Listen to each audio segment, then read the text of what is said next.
This next example is all about raiding a feature tile or a space containing an enemy unit. All a raid basically is when you enter a space containing the enemy. That triggers what we call a raid, or an attack on that space. Now, the thing that happens in the movement phase is the movement executes, and in this case, opportunity fire would be triggered. Now, we're going to talk about this in two ways. One is raiding a tile containing a fixed frontline gun, like an anti-tank gun. The other case, which we'll do first, is raiding a tile containing infantry. This is a bit easier. So, what happens here is these two German units executed their movement, and the U.S. player is defending inside of this church ruin. So what happens is opportunity fire is first triggered. All that basically means is that each of these guys get a free attack against a target of their choice that is attacking them.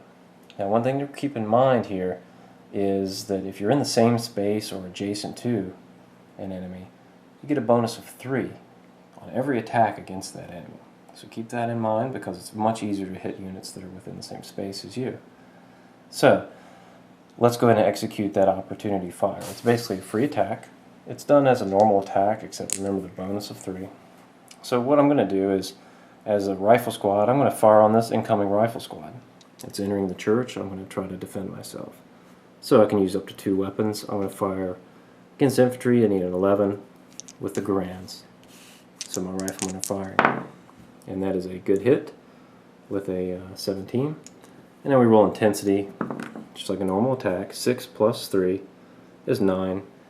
And that will damage the incoming rifle squad. The 14 is taken down to a 5. So he draws a damage card. And in this case, the damage card results in a casualty, no attack with the second weapon. So the rifle squad has lost their MG3014. So that goes into effect immediately. And we mark that he is temporarily down to 5 using a temporary damage counter. So the next attack is the BAR gunner. 2 rolls, 12 or better.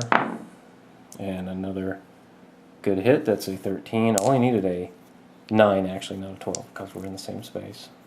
So the first one hit, 1 plus 2 is 3, and that is going to take him down to 2. He's already damaged, so we just note that he's down to 2. The last attack with the BAR, let's see if he can finish him off. An 8 is barely a miss. Remember, he needed a 9.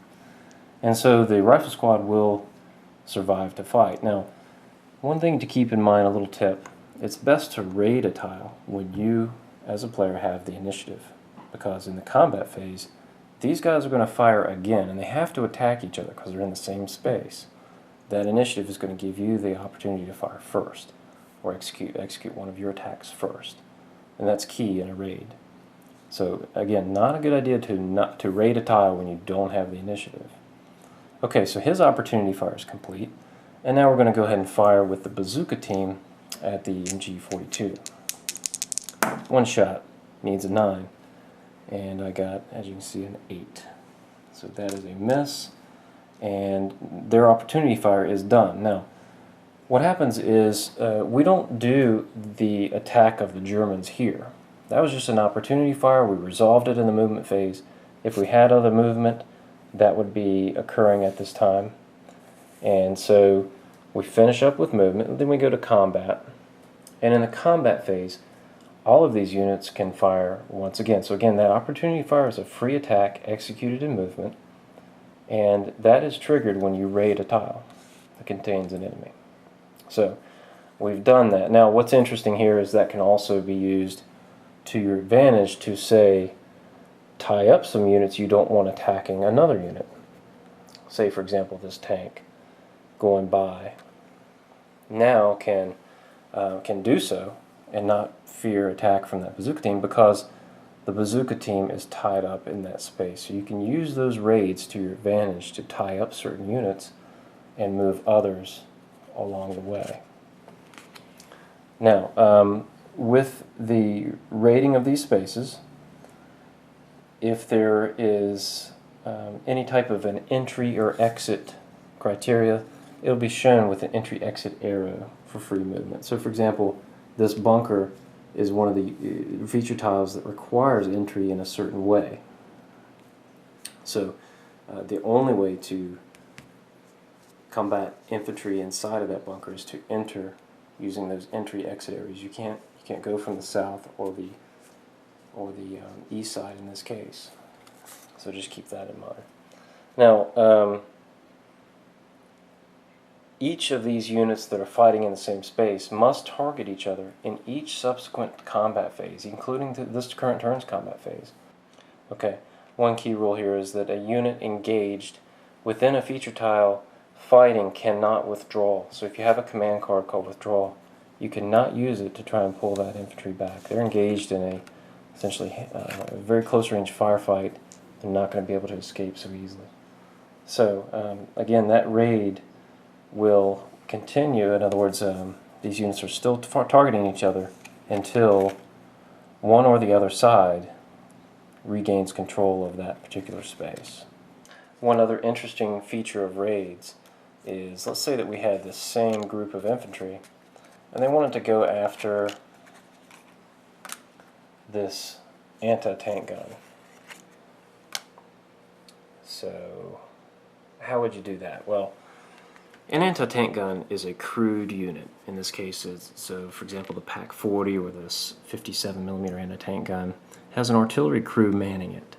Now that crew and unit is occupying this ruined house, and that's fine. However, what happens when a raid occurs here? Well, there's a special rule that if a incoming enemy enters a space containing a frontline gun like this, the gun itself cannot be brought to bear on those units as opportunity fire. However, you still have opportunity fire. The difference is this crew itself is going to be defending.